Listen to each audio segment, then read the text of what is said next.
A.R..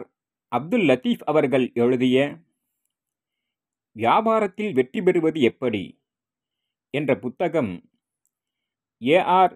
Hidayatullah அவர்களின் முன்முயற்சியில் குரல் வடிவம் பெறுகிறது. தமிழ் ஆலிம் டிவியின் தமிழ் கூறும் இஸ்லாமிய உலகிற்கு மற்றுமொரு படைப்பு.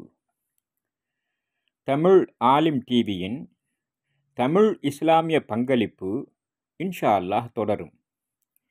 இந்த வேளையில் உங்கள் அத்துணை பேருடைய பிரார்த்தனைகளையும் அன்புடன் எதிர்பார்க்கின்றோம். சரக்கு மேலாண்மை, இன்வென்டரி மேனேஜ்மெண்ட்.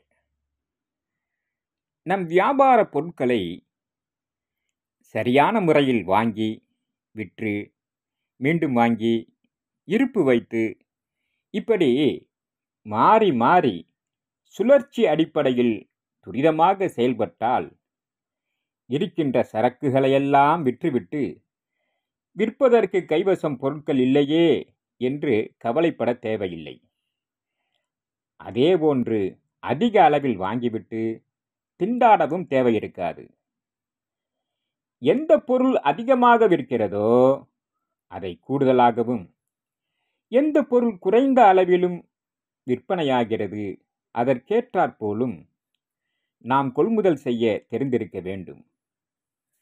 உதாரணமாக, ஒருவர் டாய்ஸ் கடைகள் வைத்து வியாபாரம் செய்கிறார். ஊரில் உள்ள எல்லா குழந்தைகளும் ஒரு பொருளை மட்டுமே வாங்குவார்கள் என சொல்லிவிட முடியாது. சில பிள்ளைகளுக்கு கார்ட்டூன் கேரக்டர் பொருட்கள் பிடிக்கும். சில குழந்தைகளுக்கு விலங்கு பறவை பொம்மைகள் பிடிக்கும். இதில் எந்த வகை பொம்மைகள் அதிக அளவில் விற்பனையாகிறதோ அந்த பொம்மைகளை அதிக அளவில் வாங்கி ஸ்டாக் வைத்துக் கொள்வதும், குறைந்த அளவில் விற்பனையாகும் பொம்மைகளை அதன் விற்பனைக்கேற்ற வகையிலும் வாங்கி வைத்து வியாபாரம் செய்யும்போது பொருட்கள் தேங்காது. இந்த இன்வென்டரி மேனேஜ்மெண்ட் மிக அவசியம் என்பதை உணர்ந்து செயல்படுங்கள்.